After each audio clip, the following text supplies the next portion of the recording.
I want to respond to this debate on racial profiling of terrorists. Now, I wanted to say that the guy that I think he's Arab from the Middle East, the non-white person, I can say he's non-white, I do sympathize with what he is saying. I understand that he's saying that all terrorists come in all shapes and colors, but you cannot say that it is impractical to use generalizations for specific types of terrorist acts. Okay, hijacking, kidnappings, most of the last 20 years, most of the major hijackings and hijacking of airplanes have been committed by Arab terrorists. Yes, there are some exceptions. There are such things as I guess Irish terrorists. There are white terrorists. There are Asian terrorists. But when we're talking about hijacking airplanes, 9/11, talking about the plots of destroying airplanes or things that involve airplanes, they involve people who are from the Islamic faith. Now, what the moderator says, we don't know what a Muslim looks like. They can be Jamaican, black Jamaican, they can be Irish, they can be white. Yes, a Muslim can be any color or any racial group. But let's be honest here. In general, they come from the Middle East. In general, the terrorist acts come from the Middle East. Those people in London, I guarantee that most of the people that I saw as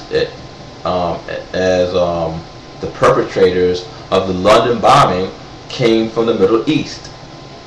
Okay, and even that guy the shoe bomber, they say that he is white. Well, he has some Middle Eastern descent in him, okay? Let's be honest. He can be considered, people from the Middle East can be considered white and have, and they can be those type of white people that are not the same as Western white people, Western European white people, or even Eastern European white people, okay? Yes, I do understand that point. But to say that it's ridiculous to racially profile, I disagree. And I'm going to tell you this. And I'm going to say it just like this. White males are racially profiled. Okay? If there was a bombing in Eastern London, or there was a bombing of the Parliament in London, okay, the British Parliament. I had a hard time articulating certain words. I try my best. But British Parliament. The British Parliament was bombed, and the British police read a letter that stated that the IRA took full responsibility.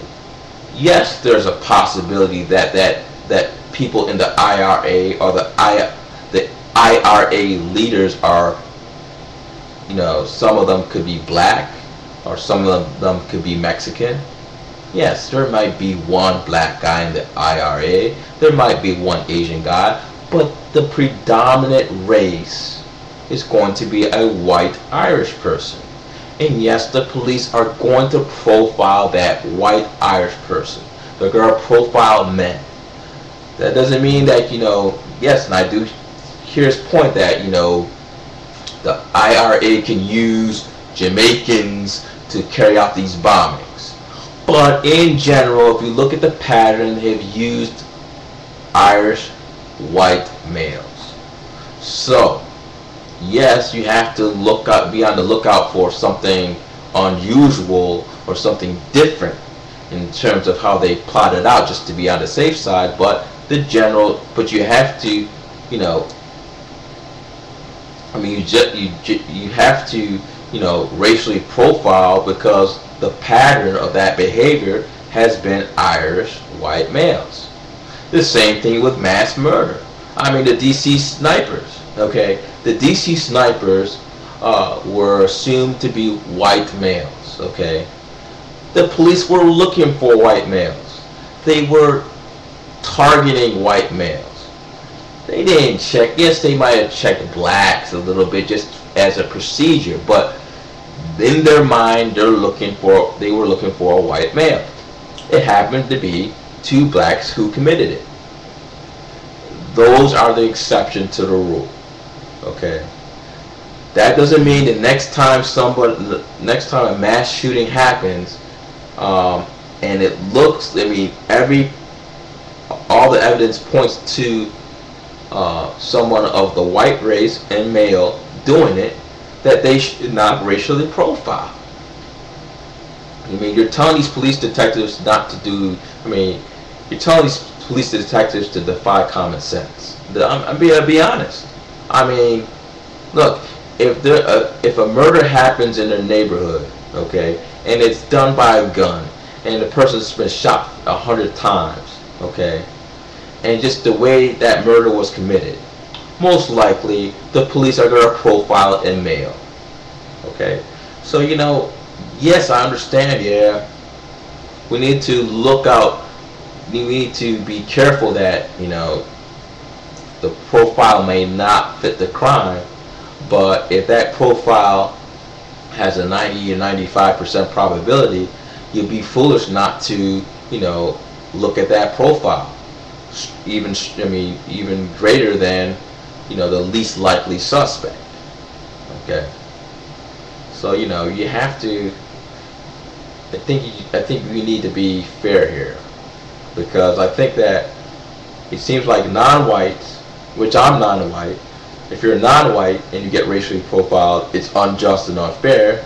But if a white person gets racially profiled, it's true. Everything about whites in general, every stereotype about whites is generally true.